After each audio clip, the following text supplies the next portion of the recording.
Alrighty, we are here Monday afternoon, March 3rd. I had to look at the date real quick. I'm like, wait a second, what day is it? Last week went by in a flash because I took Tuesday and Wednesday off, and now it's back to the good old regular schedule. Boo. If you want to get a hold of me, you can at 208-535-1015. On Sunday morning, I decided, you know what? I'm going to go to the gym, start working out again. I trained arms for the first time in a long time, and this happened the last time that I trained arms for the first time in a long time. Between basically the inside of my elbow on both arms, I can't extend my arms all the way out. I can only do like a little bit more than a right angle, if that makes any sense at all. They're really sore. I can't extend my arms all the way out. I've been walking weird all day, trying to reach for things in a weird way. I look silly doing so, but it hurts, man. It hurts. It didn't start hurting until this morning. I woke up and was like, oh, geez, I have to deal with this again. And I was looking up all the different, of course, I Googled it, which I shouldn't have. And I was Google searching exactly what it is, how to treat it. Just ice and time, really, as it is with most injuries, unfortunately. Ice and time, and I just want it over with. It hurts today. I'm hoping it's so much better tomorrow. I think it's called like DOMS, D-O-M-S. Delayed ongoing muscle strain or something like that. I'm not sure. But one of the things also was to continue working out, not necessarily the area that's hurt, but continue to work out, and it'll not happen the next time I train arms or the next time, and so on and so forth. Anyway, hope you had a great weekend. I spent most of my weekend just cleaning up my place, got rid of the giant pile of clothes on the floor. I can safely say this might be a good to each their own question. What chore do you hate worse? Dishes or laundry? Because I hate dishes with all my passion. There's a giant pile in my sink. Am I going to get to it today? I'll probably delay it tomorrow. And then it's going to get even worse. I should just get rid of it today, but over the weekend, I was listening to music. I folded my shirts, put them all in I have 2 different closets. I know, big baller, right? Put my shirts in one closet, my pants in another, my underwear folded up, my socks, even put those together. I was quite proud of myself. Even made the bed. Wow. Right? But I might need to ask that for the Peach Throne this afternoon. What do you hate worse, dishes or laundry? We'll see which one you decide on. Because of last week's weird schedule and my limited time being here, thanks to Tuesday and Wednesday being out for the Disturbed show in Nampa, I didn't really have time to sit down and update our concert calendar. I finally updated it this morning. riverbendmediagroup.com/calendar. That is the place to go. Simple Plan announced a tour, if you're into them, with Bowling for Soup, 303, and this band called Lolo, which I have not heard of. Bring Me the Horizon announced a huge tour today. Maverick Center, September 30th. Bring Me the Horizon, Motionless in White, The Plot in You, Amira Elfkey, who we've played here on the air a few times. I know Victor's going to be in Salt Lake City in about 2 weeks from now to go interview and see Poppy perform live at the Complex, I believe, which should be a great show for him. If you want to go to any concert that is making its way to the area, make sure to go check out that concert calendar at riverbendmediagroup.com. And you can click that Explore Event button. It'll take you to the direct ticket link to buy your tickets and, yeah, go see a show. There's been a few people I've talked to that are like, yeah, I've never been to a concert before. Change that. 2025? Come on, concerts are great. Go experience one. So as per usual now on Sunday evenings, my friends and I on Discord, we have movie nights. My friend Jordan, he'll stream the movie on his screen. We'll all watch it together. And originally they were going to do Deadpool, which I've seen that movie a bunch of times. I did not want to rewatch Deadpool at all. I'm okay without seeing it. It's a great movie. I just don't want to see it anymore. But things changed. And I recommended The Substance a couple weeks back to them. And luckily enough, we all decided to watch that last night after Victor recommended it to me as well. And I should have known better after he, out of all people, recommended it to me. He's the biggest fan of The Human Centipede, those weird A24 films. I couldn't care less about any one of those A24 movies, like Hereditary, Midsommar. They're just weird for the sake of being weird. But this movie, The Substance, man, it was trippy. And if you're not into needles, do not watch it. If you're not into nudity at all, do not watch it. do not watch it with your parents overall. I'm glad this wasn't one of those movies that I was like, hey, Dad, you want to see this when I come back home? Because that's what happens. Last time I was, I think it was 2 times ago, when my dad and I went to the movie theater to go watch this movie called Infinity Pool. One of the worst movies I have ever watched. There was a 20-minute scene, if you will, that it lasted for 20 minutes. And I'm sitting there with my dad. We're looking at each other like, okay, come on. This has to be the worst possible movie to see with your dad. But the substance overall, it's a good movie if you like that weird, trippy thing. It was a weird. It's one of those movies, I was even talking about it with my friends as we were watching it. It's one of those films where those film classes in college are going to make you study it as to why the hallway was incredibly long. It was painted red. Why exactly her bathroom was all white. All this stuff that you would get in like a high school English class, you know? Oh, the author said her coat was blue, so she's feeling sad type of thing. The popularity of Caitlin Clark continues into her upcoming second season in the WNBA. The Washington Mystics have announced that their 2 home games against the Indiana Fever have been moved from the 4,000-seat Care First Arena to the 14,000-seat CFG Bank Arena in Baltimore. Bill Belichick, in his new role as the head coach of the University of North Carolina Tar Heels, will be featured on the off-season edition of HBO's Hard Knocks. This marks the first time the show will follow a college team, as NFL teams were hesitant to get involved after last year's mess with the New York Giants. I really wish I knew what happened with that, because I don't know anything at all about last year's mess with the Giants. Wonder what happened there. The series will be showing a behind-the-scenes look at Belichick's coaching style and the team's preparations for the upcoming season. If I'm one of those players on that college football team trying to make it into the big leagues, they're going to try to stand out. They're hungry to try to make it to the professional level, so we'll see how crazy some of these players are for this upcoming season. It usually takes some rather crazy weather to stop a soccer match, but a recent game in a German lower-level league was stopped before it began because of an out-of-control kid. Yeah, before FC Taxi 2 and Rot-Weiss Molheim 3 kicked things off, the referee was checking in with the starting players on both sides. That's when a child of one of the players ran up to him and bit him in the, lower area. He collapsed in pain and then called off the match so he could receive medical treatment. It's a great way to end the Shot Clock Sports Update here on K-Bear 101. Well, I should have talked about this during the Shot Clock Sports Update. Thousands turned out for the second annual Florida Games near St. Augustine on Saturday to watch teams of Florida men compete in some uniquely Florida-type events like the evading arrest obstacle course, beer belly sumo wrestling, hurricane party prep, grocery aisle brawl. There was beer, mullets, alligators, riding lawnmowers, the whole 9 yards. In the end, the team, Hanky Spanky from St. Johns County, won the Snakeskin Championship belt, scoring 58 points and defending their title from last year. Was this televised? It doesn't look like it. I'm seeing photos of it from the article from the Orlando Sentinel. So if you want to look that up, go for it.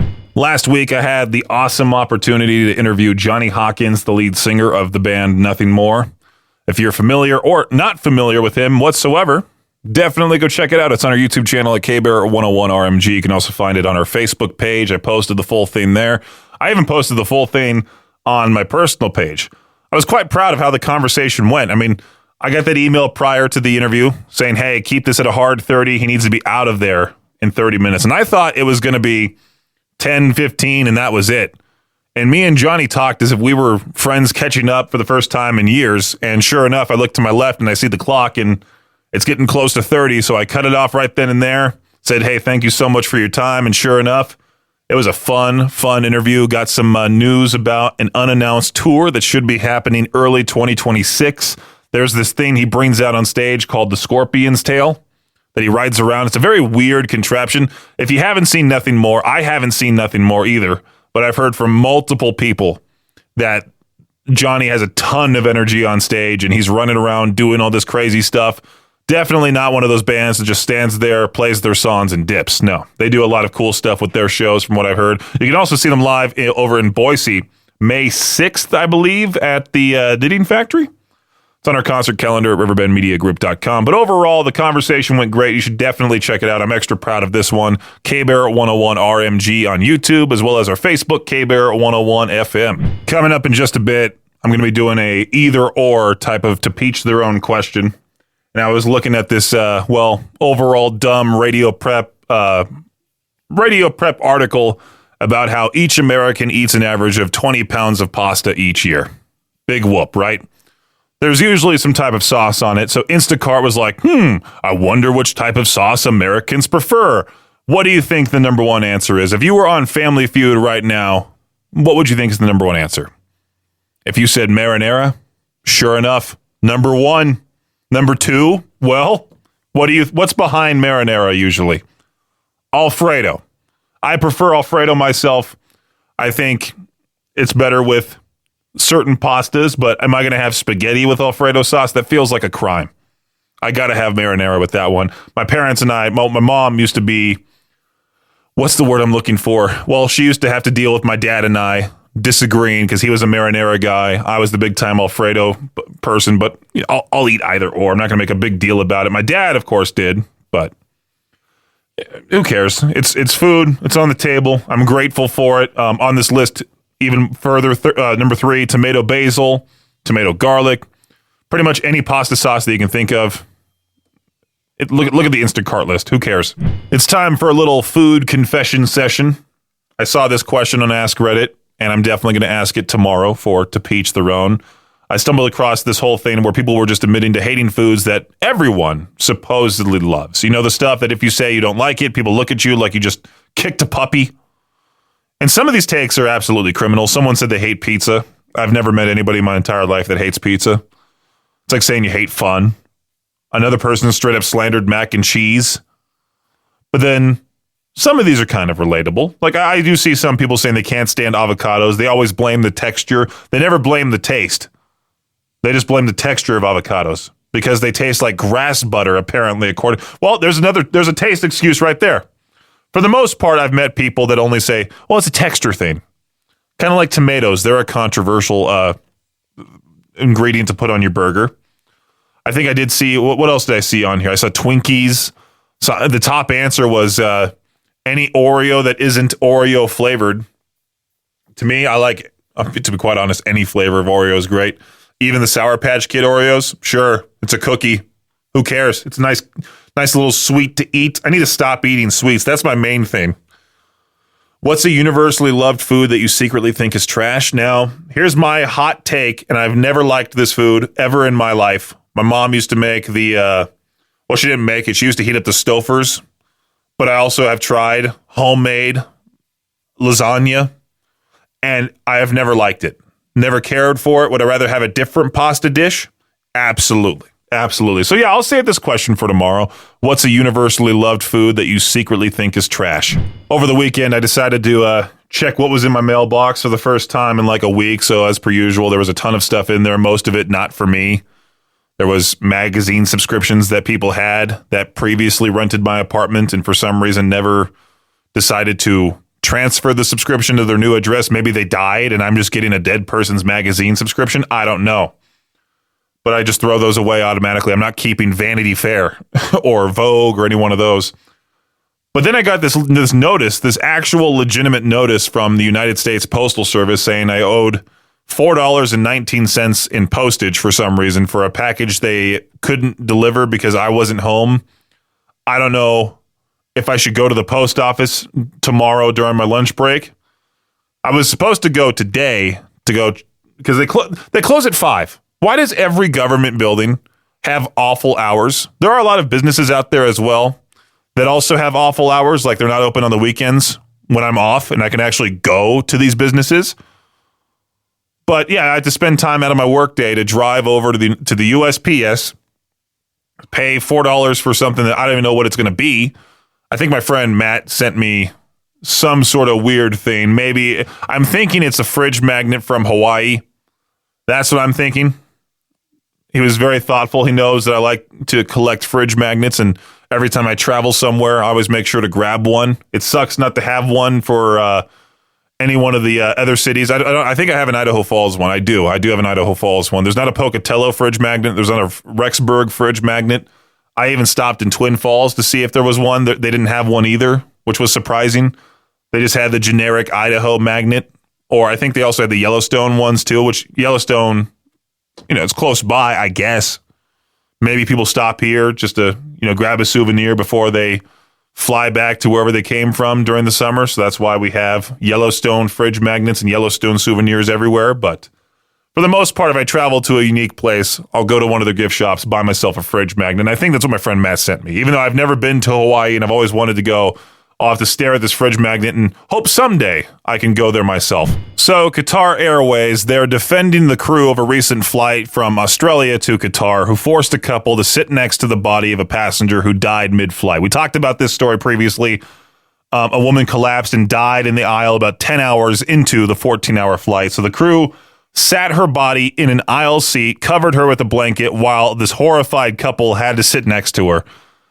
The airline spokesperson says that after an internal review, the crew, quote unquote, acted quickly, appropriately, and professionally, despite the couple insisting they were not given the opportunity to move to other seats. The airline says it has been in touch with the couple, offered emotional support and compensation.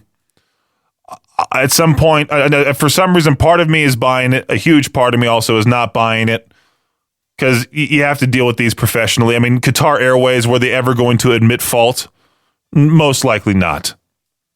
Even if they were, the spokesperson, that's what's happening now, is that now that we have AI, we could easily go to ChatGPT and say, type me up this professional apology for a couple that had to deal with a dead person on one of our flights. And sure enough, it could bust that out within seconds. I can write a professional apology for playing Sublime during the afternoon show and put it in the K-Bear group and people would fall for it. I don't know if it was because I follow a lot of different wrestling pages elsewhere or what, but even on the K-Bear 101 Twitter, where we don't necessarily follow these wrestling pages, every person, even Barstool Sports posted about John Cena becoming the bad guy at the pay-per-view event Elimination Chamber this past Saturday.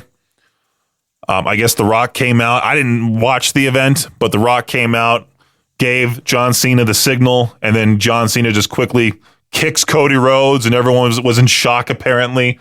It is funny watching the people that are heavily into wrestling freak out.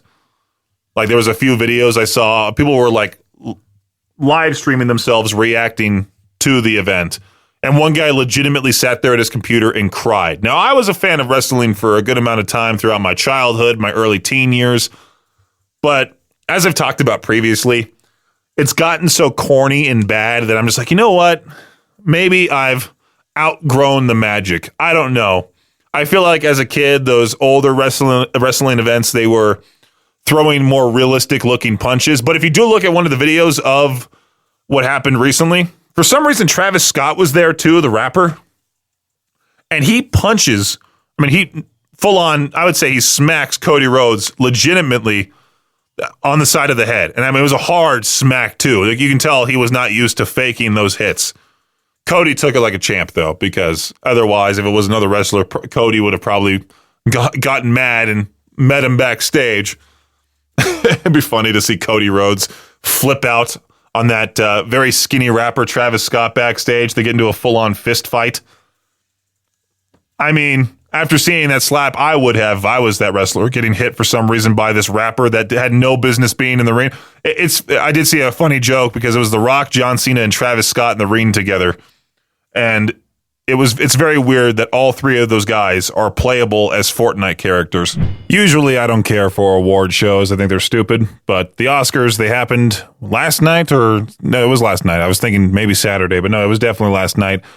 It might have been Saturday. Wait a minute. Hold on. Let me pull it up here. Doesn't tell me here in the article. Interesting. But Conan, I saw his opening monologue as per usual. The guy killed it. He was amazing. He's one of my favorite. I think he is my favorite talk show host. I was kind of sad to see The Substance not win, but these awards really mean nothing. Have you ever heard somebody say, hey, I heard this movie won an Oscar. I should go watch it? Or do they also did they just say like, I want to watch it because it seems interesting type of thing? You're not going to hear somebody say, oh, I want to listen to this artist because they won a Grammy. Doesn't really mean anything at all, but I'm just looking down the list here. Cool, yay, best production design, Wicked. That was an extremely popular movie, but it was a remake. And I was thinking about it. I'm like, from the 1960s to the early 2000s, I don't think there was any, if at all, remakes. But then if you look at the timeline from the early 2000s to now, tons and tons of remakes. It's going to be very weird to think like, oh, the first Wicked came out how many years ago? And then there was a second one in 2024 for some reason. It's a very weird thing to look at. All right, I talked about this towards the beginning part of the show. Which chore do you hate more? Doing the dishes or doing the laundry? I'm looking at the results right now at the K-Bear 101 Idaho Rock and Metal Facebook group. It's heavily doing the dishes. I saw some people in the comments going, dusting too. Dusting's awful. Which my allergies go off any single time I dust. It sucks. It really does. But the question is, which chore do you hate more? Doing the dishes, doing the laundry? Call in with your vote. I want to see something here live on the air at 208-535-1015. Thanks for listening to Peach's Pit Party, the podcast. If you enjoyed the show, please share, subscribe, and rate the podcast. Peach's Pit Party is hosted by me, Peaches, a.k.a. Brendan Peach, and is a production of Riverbend Media Group. For more information or to contact the show, visit riverbendmediagroup.com. Until next time, Peach out.